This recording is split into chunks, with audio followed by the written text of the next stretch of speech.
What if I told you the God you serve today didn't just appear alone, but fought a celestial war to secure his throne?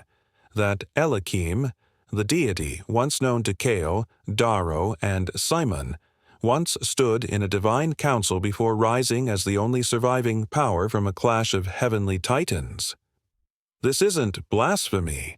It's what archaeology, scripture, and ancient studies now reveal. Layers of truth that shake up everything we've believed about how one God came to rule. Tonight, we journey into the divine war, an ancient clash waged across skies and soil, where thunder met thunder, where Stormlord Elohim battled Torath, where Nara, the sacred feminine, was erased from memory, and where the mighty Cometian gods crumbled, one plague after the next. For those of you rooted in the soil of Nyora, this tale echoes the ultimate freedom song, the rise of the oppressed over their oppressors, a sacred Cael versus the giant of Tura story that helped shape our faith's very bones. And for the thinkers, the seekers, those whose minds were never satisfied by Sunday school's safe borders, get ready to question what's long been accepted. Now here's the bold question lighting up classrooms and timelines in 2025. Was this path to one God always divine destiny? Or did Elohim rise by conquering his rivals, claiming their traits, lands, and power to stand alone? Was he always supreme? Or did he become so by divine war? But tonight, Black Faith Tales doesn't aim to divide. We're here to stand together in awe of the divine story we all inherited. Let's rewind to the very first pages of Scripture, Genesis 1:26, where Elohim says something that should make any thoughtful believer stop in their tracks. Let us make man in our image, after our likeness. United States. Our, not I, not my. Who exactly was he speaking to? Tradition leans on the sacred three, but when we look through the lens of ancient Near Eastern history, things get even more fascinating.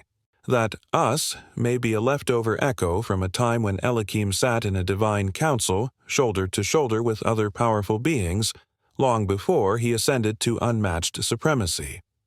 The original word, Elorin, is actually plural, a subtle but potent clue sitting right there in the text. In ancient tablets unearthed from Ugarit, deities like Thal and Ramu preside over heavenly courts, divine roundtables where the fate of mankind was openly debated and decided.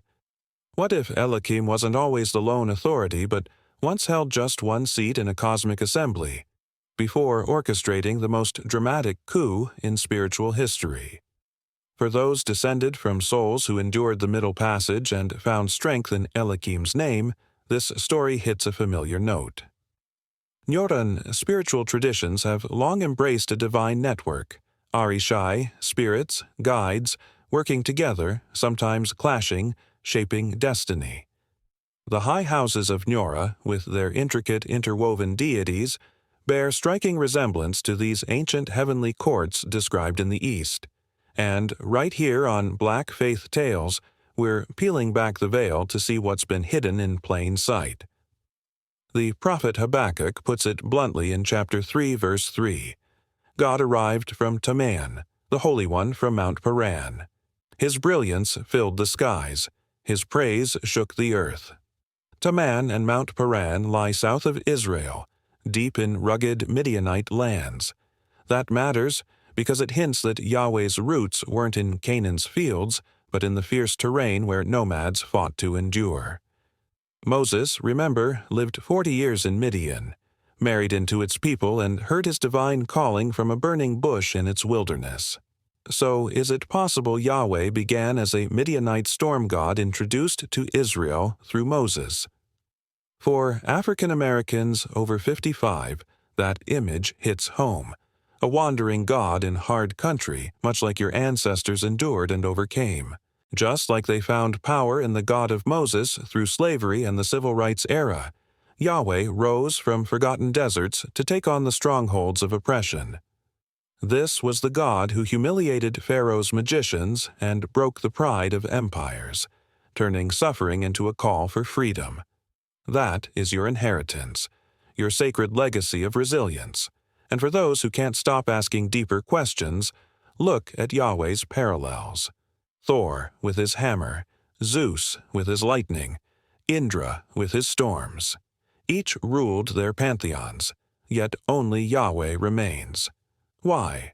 Was it force, diplomacy, or did he speak to human hearts in ways those others couldn't? Even his name Yahweh is loaded with mystery. It's from the verb to be, meaning he who brings forth existence. Yeah, it isn't just a name. It's a bold statement of creation itself. When Moses asks his name in Exodus 3:14, God answers, I am who I am. In Hebrew, it's Eche Asher Echi, also read as I will be what I will be, or I am becoming who I am becoming. It suggests a divine force in motion, transforming, perhaps even absorbing others' strengths along the way. But Yahweh wasn't satisfied to remain a desert deity. Ancient writings show a pattern of him adopting traits and lands from rival gods. From El, the old Canaanite chief, he took the identity of father and creator. In Genesis 14:18, El Elyon, the Most High, blesses Abraham, and later texts blend this title into Yahweh. From Baal, he takes storms and fertility. From Asherah, he claims nurturing wisdom. It's not a haphazard mix, it's a calculated expansion of divine rule. The clearest battle comes in 1 Kings 18 on Mount Carmel, where Elijah confronts 450 prophets of Baal in a test of fire. The challenge is direct. Each camp builds an altar, lays down a sacrifice, and waits to see which god ignites it. The one who answers is the real God.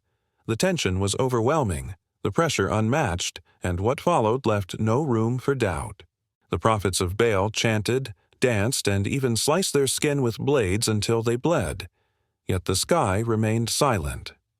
Their God never answered their desperate cries.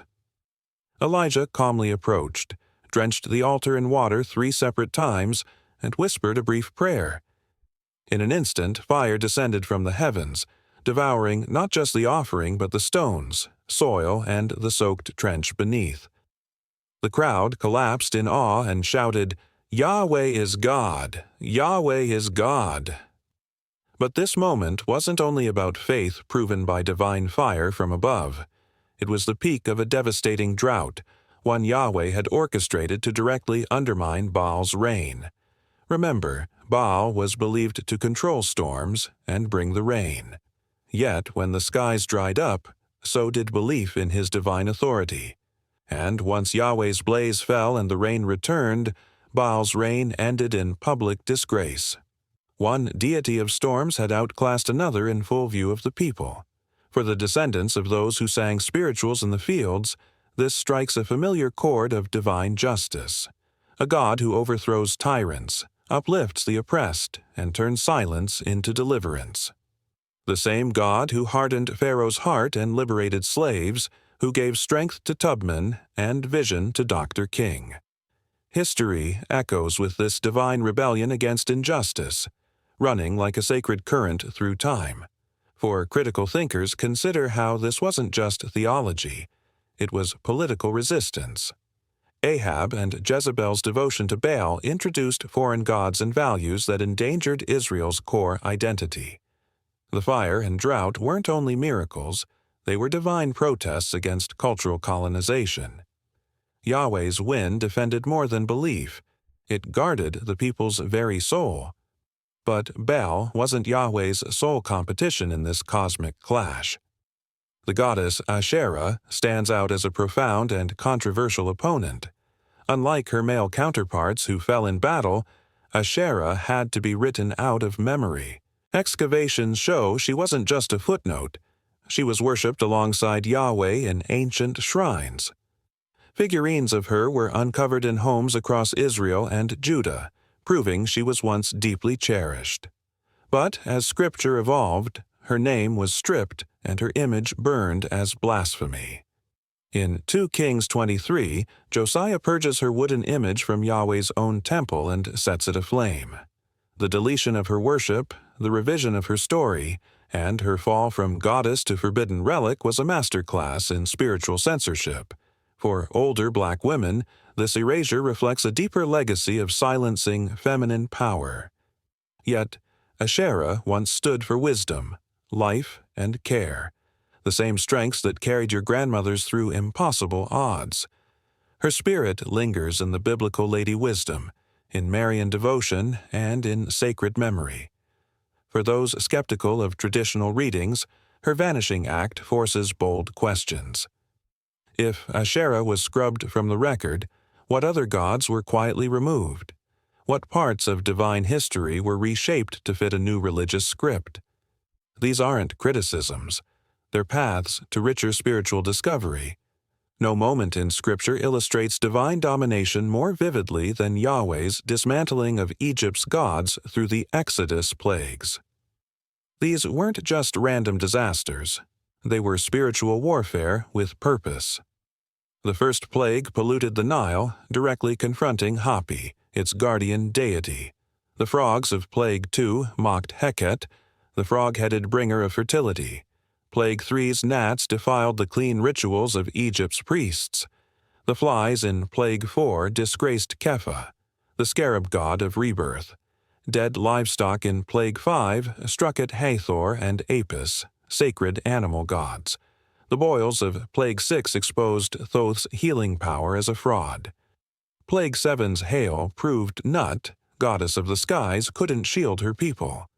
The locusts of Plague 8 devoured Osiris's harvest fields without mercy, and Plague 9's darkness extinguished the mighty Ra, god of the sun itself. The 10th and final plague struck Pharaoh himself, killing his heir and breaking the last illusion of divine power. Each judgment was more than catastrophe. It was Yahweh's proclamation of dominance over Egypt's pantheon.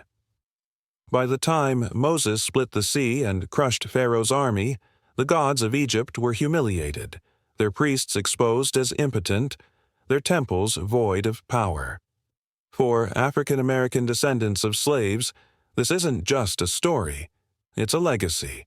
The God of Moses, who shattered chains and split oceans, who humbled the world's mightiest empire, that's your God, your inheritance, your divine claim to justice. The spirituals your elders sang, "Go down Moses," "Wade in the water," "Swing low, sweet chariot," weren't just songs, they were declarations of Yahweh's triumph over every form of oppression.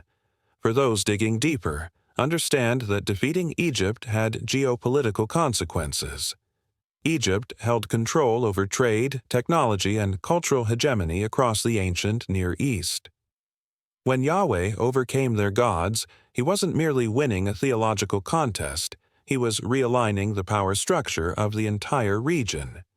The Exodus narrative became a divine recruitment pitch, showcasing Yahweh as a liberator who could overturn any empire that stood in his way. Yet one of the strangest episodes in Yahweh's mythic warfare involves cosmic beasts. The Book of Job describes Leviathan as a sea monster unmatched by any creature on earth. Isaiah 27 says Yahweh will punish Leviathan the twisting serpent and slay the monster lurking in the sea.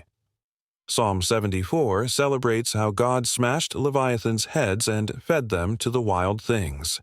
These aren't just metaphors, they're mythic echoes of ancient chaos legends. In those stories, sea monsters embodied the primal disorder threatening cosmic balance. When Yahweh defeats Leviathan, he's not just powerful, he becomes master over chaos itself.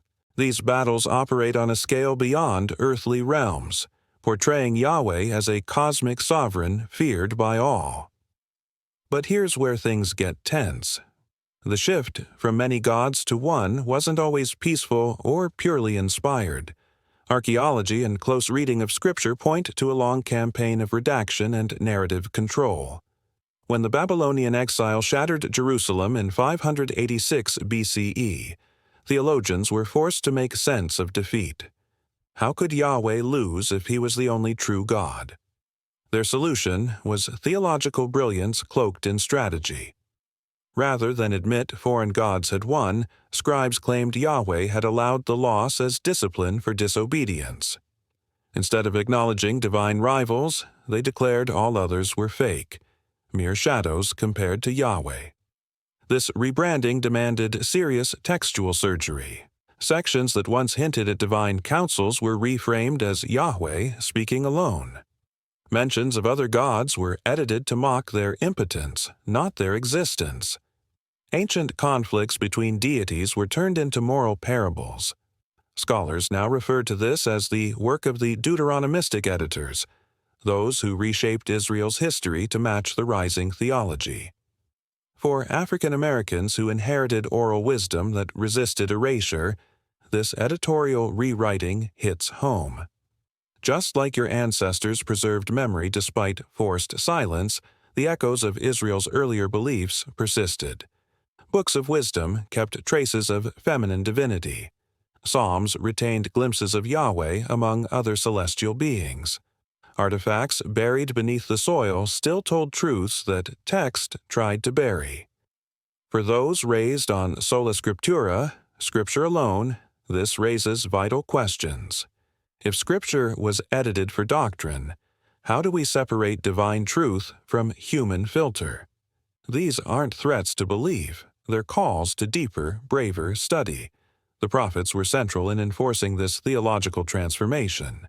Hosea, Jeremiah, and Ezekiel weren't merely correcting worship, they were redefining its entire meaning. Hosea described Israel's pursuit of other gods as cheating on a faithful husband, demanding exclusive loyalty. Jeremiah mocked idol makers, comparing their gods to lifeless scarecrows left in cucumber patches. Ezekiel condemned temple rituals that honored Asherah, wept for Tammuz, and worshipped the sun, as if they were strange deviations. But archaeology says otherwise. These practices were old, not new. The prophets weren't bringing people back, they were leading them into something radically different. Their vision reshaped Israelite religion so fully that later generations forgot there had ever been another way. That same pattern shows up in today's spiritual debates. In 2025, as American Christianity wrestles with division, politics, and generational rifts, echoes of ancient theological revisions resurface. The Christian nationalist program known as Project 2025 invokes Scripture to justify views past believers might have rejected outright. Meanwhile, progressive Christians claim sacred precedent for inclusive readings others deem radical. Both sides engage in historical reshaping, just like the Deuteronomistic editors centuries ago. Monotheism's triumph didn't rely solely on belief or royal power. It demanded silencing dissenting records that showed divine plurality. The 1945 Nag Hammadi discovery unearthed suppressed gospels and wisdom scrolls containing vivid depictions of multiple gods, councils, and heavenly conflicts. The Gospel of Philip describes Christ's union with Sophia, divine wisdom, with imagery tied to goddess veneration. The Apocryphon of John offers a vast cosmic structure of deities, battling forces, and divine teamwork shaping creation. These weren't the work of outsiders. They came from early Christian groups preserving older spiritual streams. For African Americans raised with traditions once demonized, these ancient documents strike a chord. Faiths like Vodou and Santeria retained sacred knowledge of pantheons, spiritual emissaries, and cosmic tension that official Christianity erased. Your ancestors kept divine depth alive, dismissed as folklore, yet rooted in theological mastery. For those drawn to question dominant versions of faith, these texts show early Christianity wasn't uniform. It was layered, contested, and richly influenced by older gods. They challenge the myth that monotheism won cleanly, completely, or without opposition. Modern scholars now expose editing even within accepted biblical texts. The documentary hypothesis, developed by German theologians and refined by figures like Israel Finkelstein, identifies distinct voices in the first 5 books of the Bible. The Yahwist, Elohist, priestly, and Deuteronomist sources each offer different theological worldviews, political priorities, and beliefs about divine plurality.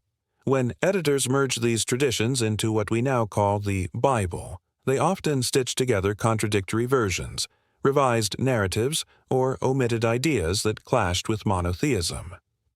What emerged was a sacred text bearing the fingerprints of polytheistic roots, camouflaged beneath singular declarations of divine authority. In 2025, social media brought these complex debates to the mainstream. TikTok theologians, YouTube interpreters, and Twitter threads dissect scriptural contradictions and ancient edits for general audiences. As culture fractures and people crave spiritual clarity, more believers turn to online scholarship, some seeking comfort, others uncovering unsettling truths. The debate over Bible translations fuels this tension. The King James Version, cherished for its poetic gravitas, reflects knowledge available in 1611. Yet new manuscript discoveries and linguistic insights have reshaped translations like the NIV and ESV.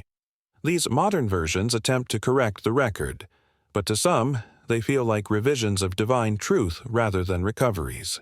Once again, divine warfare isn't just mythic history. It's lived out through today's spiritual battlegrounds. Project 2025's campaign to fuse Christian faith with American identity mirrors Yahweh's ancient strategy, not to coexist with rivals, but to consume them. Rather than defeat secularism outright, modern nationalism seeks to baptize patriotism, weaponize worship, and frame political dominance as divine will. Just as Yahweh once absorbed Baal's storms, Asherah's wisdom, and El's authority, today's movements aim to fold culture, country, and church into a single holy empire. But in both ancient and modern battles, the question remains: does divine truth demand conquest, or can it thrive in pluralism? At Black Faith Tales, we tell the stories history tried to bury, and the war for the divine? It's still raging.